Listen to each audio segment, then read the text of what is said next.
Welcome to this episode of Our Quest. This is Dimple Mehta, and today we would talk about how to establish better connection with your kids.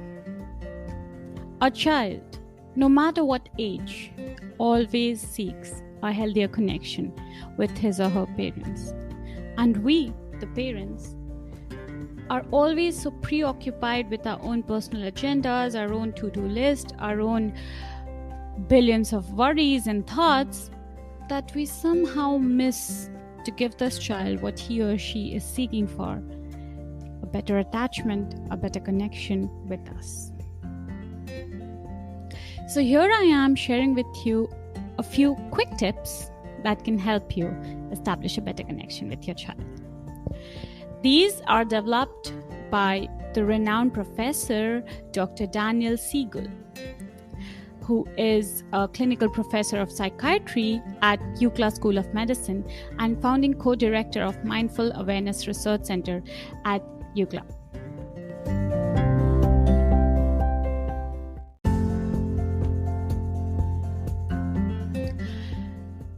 These have been tested all over the world and they have been proven to be successful. So here I go. Every child has basically 4 basic needs that he or she expects their parent to meet. And yes, these 4 needs are beyond just being fed or kept healthy or provided for with the shelter or education.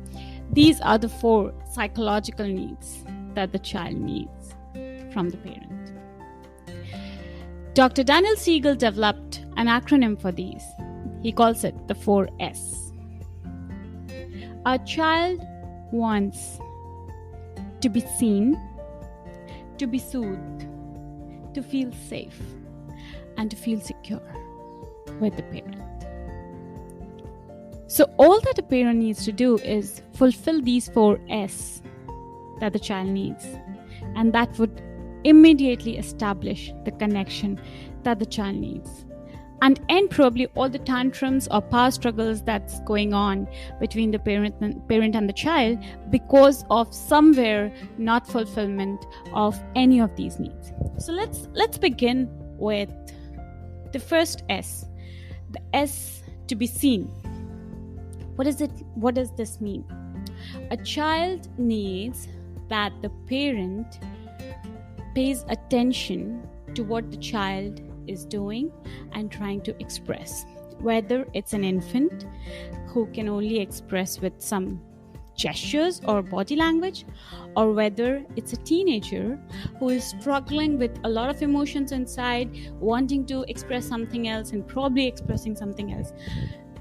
The child needs or expects the parent to actually understand and see what they're trying to say. And this is a natural need, so we cannot really question those because nature is above all. So this is a natural need present in any child, no matter what country, what culture, what religion. Once the child feels that the parent sees them, acknowledges them, acknowledges what they're trying to express, understands that, the child develops this understanding that my parent sees me. So that's a major need fulfilled. That establishes a very strong and healthy connection between the child and parent right then, right there. And this also automatically soothes the child in case the child needed help from the parent. So of course, the child obviously depends on the parent to be soothed because it's the parent who brought the child into the world. So the child depends on the parent to solve all of their emotional issues, which they're not able to do it themselves. They don't really want you to do the work for them. They just need you to help them. They just need you to comfort them, to soothe them. At times it could be a problem, which is not really a big problem. But for the child, it could be.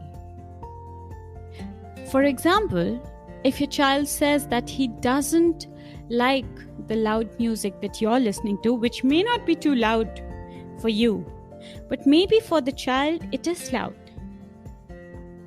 All that the child wants is that you validate that that's loud enough for the child, and you probably turn it down so that the child can feel more comfortable.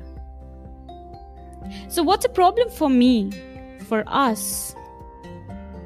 What's a big problem for us obviously doesn't exist in that child's life, but whatever is the problem that exists in the child's life is big enough for them. So the child wants us to soothe them for that, to acknowledge and accept that oh yes, that's a big problem, validate it, comfort the child, help them, soothe them. The third S, the child always wants to feel safe when with the parent or around the parent. Now this seems such an obvious thing, right? But knowingly or unknowingly, consciously or unconsciously, sometimes we fail to provide that safety. Sometimes we ourselves threaten our kids so much. Whereas it's our duty, it's our first duty to keep that child safe and give that sense of safety to the child. Let me share with you an example of how the child may not feel safe. When a child is doing something which is inappropriate or unacceptable, or we are trying to teach them or mold them or discipline them, if we use ways of threatening, for example, if you do not do this, I'm going to leave you. If you do not do this, I'm going to hit you. If you do not do this, something bad's going to happen to you. If we use such statements, the child believes them literally. And the child starts to develop a fear that they're not safe with us. Because if we don't follow that instruction, bad things are going to happen to us. So the child starts to feel unsafe with the one person with whom the child should always feel safe. That can lead to complete disconnection between the parent and the child. So we need to be mindful that no matter what we're doing, we always need to provide a sense of safety to our kids, not just physical, emotional, mental as well. There needs to be a complete psychological sense of safety that the child must feel with the parent. When the child feels safe with the parent, the child feels completely connected with the parent. That's why an infant or a small toddler, a baby, feels comfortable immediately when he or she is in the arms of the parents, because he feels that sense of safety. That sense of safety is needed not just in toddlerhood or infancy. The child needs it always. Even when the child is a teenager, he or she still needs the assurance that they're safe with the parents. But somewhere we lose that. So we can be mindful and try to continuously provide that safety to them. And the fourth S, or security. The child always needs to know that the parent will be there for them. The child always needs to know that no matter what happens in the world outside, no matter what they may do or not do, no matter whether we judge it to be good or bad, right or wrong, we are always there for them.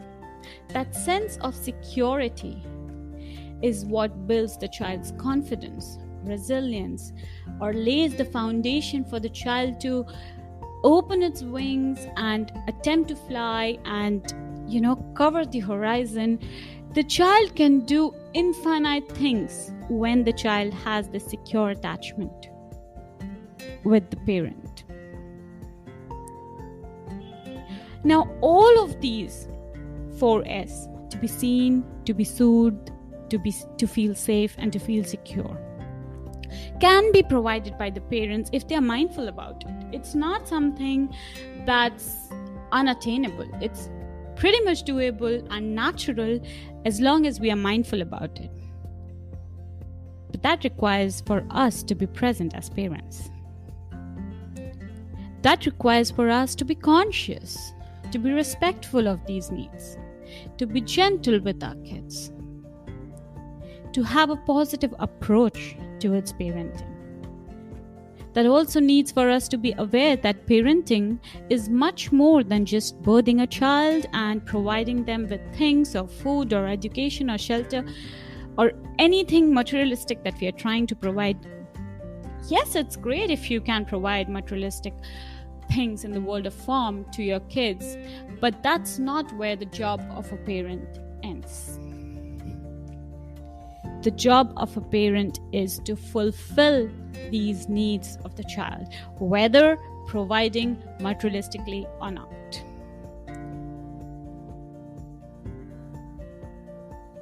Try this and see for yourself how beautifully connected you and your child can be when you can make your child feel that they are being seen by you, they are being soothed by you, they are safe with you, and they're secure with you. See for yourself how beautifully that connection works and how beautifully your parent-child relationship blooms. That's a wrap for today. You have been listening to Our Quest. If you haven't already, please do subscribe to the show so that you don't have to miss on any episode. I'm always grateful to you for taking our time to listen to these podcasts, and I hope this episode further contributes towards each of your growth. If you like the episode, give us a quick rating or review on Apple Podcasts. That helps the episode to organically reach more people who might find it useful and beneficial. See you next week, same time, same place.